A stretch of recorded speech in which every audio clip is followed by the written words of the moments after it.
પાયલ ગોટીની ઉપર એક જણો, એની ઉપર એક જણો અને એની ઉપર સૌરાષ્ટ્રના તો ન કહેવાય પણ ગુજરાતના બે દિગ્ગજ નેતાઓ છે. કેવા? બે દિગ્ગજ નેતાઓ પ્રૂફ સાથે છે હો. હું એટલે જ અત્યારે નામ નથી બોલતો. તમારા જભા તો હવે ફાળ વાત છે, એ જભા ફાઈડે મેણ નહીં આવે. તમને બહુ સરઘસ કઢાવવાનો શોખ છે ને, અને ઈ આદેશ ન્યાથી જ આવ્યો હતો. ક્યાંથી? ન્યાથી જ ઈ ગોતી આવ્યા છે. આ પત્રિકા કાંડ કરાવનાર ગુજરાતના બે દિગ્ગજ નેતા છે ભારતીય જનતા પાર્ટીના. કેના?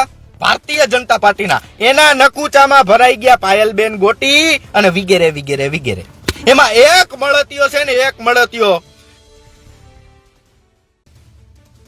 છે. આ તમને એમ થાય કે આને બજારમાં ઉભો રાખીને પછી આને જ મારવો જોઈએ. ઈ એના મગજથી આ આખી મેટર વિસરી છે.